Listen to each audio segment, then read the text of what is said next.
And so now I'm kind of doing it, so this is pretty cool. And hi, Kanard. Nice to meet you. We struggle, but I've seen certain things that actually made me who I am. I watched. I went through all of it. You know what I'm saying? Part like a big turning point in my life, like around. Yeah, that's an interesting thing. Hello, everybody. I'm Kanard Lewis, and this right here is the third interview for season 13 for TKW videos, and I'm here with a new guest. What is your name? My name is Kristen. Nice to meet you, Kristen. Nice to meet you as well. It's great to have you on the show. But tell the audience a little bit about yourself, like name, major, where you're from, things you like to do.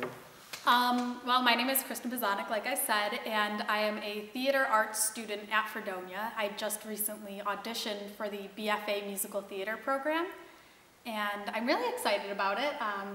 Haven't heard back yet.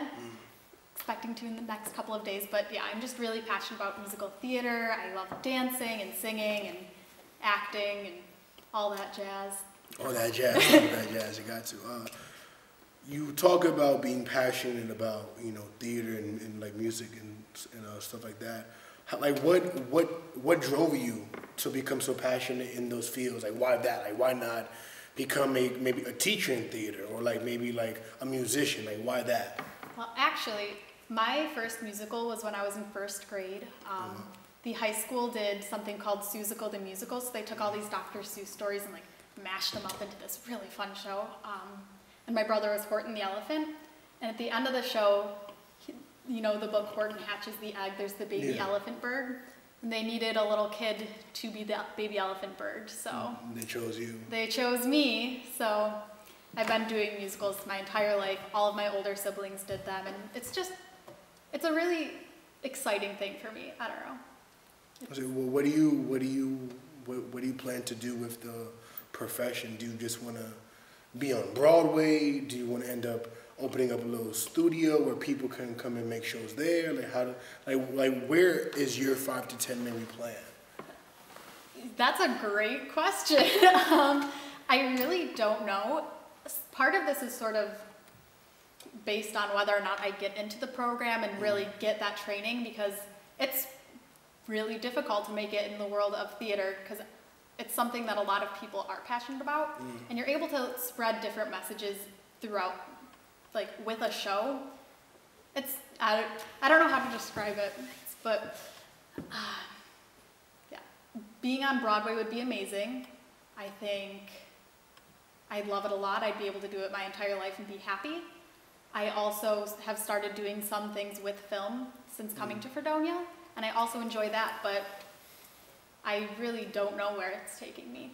I could become a teacher for drama. I could pick up some 9-to-5 job and just do community theater. I'm really not sure. Yeah, just taking it one step at a time, right? Mm-hmm. If there was 3 things, right, that define who you are, that you've been through in terms of struggles or people or experiences, what would those 3 things be? And they could be all 3 people, all 3 experiences, all 3 struggles, but just 3 things that really define who you are today. Well, my family is a huge part of who I am. I'm the youngest of 5 kids. It's a big family. It is a big family. Family of 7, mom and dad together. Yeah, and my oldest brother actually got married, and he just had his first child recently. So now you're an auntie? Yes, it was sort of a joke, but I was like, make sure the kid calls me Auntie Kristen. And they actually went through with that, so. That's cool. But yeah, so my family's just super supportive, so being raised with like a really great support system has definitely shaped who I am. I can go to anybody in my family with any of my problems and really trust that they'll listen and try to help me as best as they can. But growing up, my father was an alcoholic, so that made it kind of tough, because he did get angry a lot of the time, and he found out a couple years ago he also is bipolar. And so you got It's difficult. It's It's difficult. Yeah. So that has like, I don't know, it's created some issues within our family, but in the past year even, my dad has grown so much, and I think we're all really able to love him for who he is, because for a while before he stopped drinking and before he was on medication, like it was a rough time, but he's gotten a lot better. And I'm trying to think, it's been like 8 years that he's been sober, but he just started taking medication like For his bipolarness. yes. Right, yeah. Yeah, that must be tough. Mm-hmm. Because, you know, you got a father who's getting angry because of a drinking problem, and then you get hit like, damn, like, I had to go through one battle, not figuring out I got this other issue. That must be tough. How have you dealt with it? Because you know, you talk about it being difficult for the family, but how was it seeing your dad get angry and just know that he's not the dad that you thought he would be or something, you know? I'm a very emotional person. Like, I cry very easily. So if my dad was upset and like he really got angry at something, he would start yelling, I would just go up to my room and close my door and try to be alone. I would, you know, usually cry, and my mom would usually come give me some time, and then she would come check on me and talk to me. And then once my dad cooled down, because he was pretty good with that, he would come in and he'd apologize to me. So the fact that he was willing to admit that he was wrong, and he knew like it's something that he didn't really have control of, the fact that he still knew that he was wrong helped a lot. So I don't think I've ever seen him do something that he was in the wrong or he instigated and just completely ignore the fact that it was him. He's always able to realize that, like, Recognize when he's wrong and then fix it. yeah. Well, you know, which is hard. I really admire that about him. That's good. That's good. You were younger to 5, right? Mm-hmm. So that being said, you kind of got the last of the alcoholism almost. Because since you were young, how was it understanding that your brothers or older sisters had to go through that? Because they probably had to experience that more, like, dad's an alcoholic and I'm going through it, like, and then like, how was it just being the youngest and seeing it? Because you probably had a very different experience than them. So did they talk to you? Did they try to like console in you? Did you ever see the arguments happening? I actually saw it a lot with my oldest sister. She's the second oldest in the family. Okay. And she, multiple times in her life, she has stopped talking to my dad for like maybe only like a couple weeks, but I was young when this happened, so I'm not really sure. It's not like something that we talk about because it was really between them. But I think there was a while when she was in college, when she first went, that like they really did not get along at all, and it was rough. Because obviously not talking to one of your children will make you more angry at times, and I was at home living with that. So I'm very close to my mom because she would drive me everywhere, because she'd drive me to dance, she'd drive me to musical rehearsals, like all of these things, and we would be able to have like quality time in the car where we just talked. So I think because my dad would get angry and like he'd be angry at my sister or at somebody that he was working with at the time, and he wouldn't want to like go out of the house and like take me places, I think that has made me like a lot closer to my mom. So kind of like a little bit of like neglect almost, or maybe not neglect or like abandonment, but more just that separation from you and your dad, because I know that feeling because my dad wasn't really in my life. So it's like you get closer to the closest thing that's there, and that's your mom, because your mom seems to be a heavy influence. How is it on your mom per se?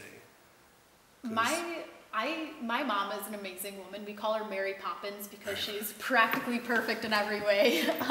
That's great. That's great. Yeah. Did she have the umbrella with, you know, coming down almost? Actually, one time we went to New York City as a family and we saw Mary Poppins on Broadway, and she bought the umbrella, That's so funny. she does have it. That's good. No, that's good. That's good. But yeah, she has always been able to think about the bigger picture. I would say she's the most religious of my family. I was raised Christian, and she's just always been able to find peace in God for her. Did that help you too, maybe, or? Yeah, it has.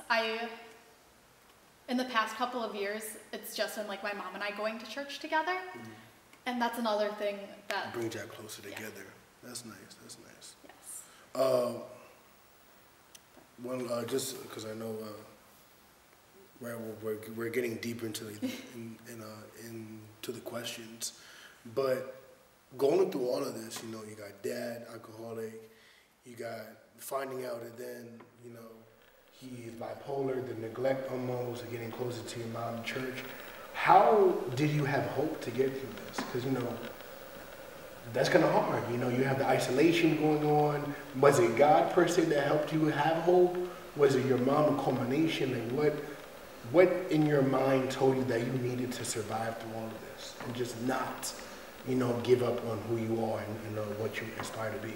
I don't know. My mom has always said that I'm her most resilient child, and I think something that's helped me is being optimistic, but not always trying to look on the bright side. Like, it's okay to realize that things are shitty sometimes. Yeah, it's true. But No, it's true. Like, you can't be, like, you literally can't be happy all the time. Like, I've learned that. You can't smile at everything. You can't smile at death or like abandonment. You gotta just sometimes take a moment, like, yeah, I'm going through it. Yeah. Like, I just need some time. Yeah, and I would say like going to church has helped me a lot. The community there, just everybody is always loving, which I think sometimes is hard because I've been to churches before where it's more like it's a closed community and they're not really accepting of many people, and it's more of a judgment thing. And Yeah, I like that. That's why I have some fair beliefs about religion, because they can get like that. Yeah, and it makes me really upset when people of the church just are judgmental and not open to people with the problems that they have and like with the baggage that they have coming in. They're coming to church for a reason, like they want to be able to be accepted somewhere. So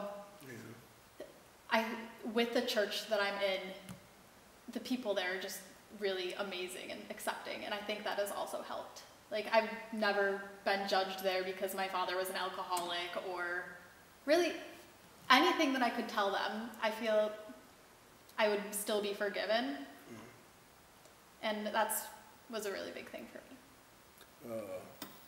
Thank you again for coming on the show. Thank you for sharing. You heard it here first from Kristen, her story, dealing with family issues and managing to keep her head up. You know, that's not always an easy thing to do. So it's a pleasure. Again, folks, you know, you have a story. You don't have to tell the whole world, but I think you should tell somebody, because you might think that you're the only one, and hearing her story, it just proves that everybody's going through something, and we can all find the similarities in what we go through to bring us together. So thank you, and I'll see you next week.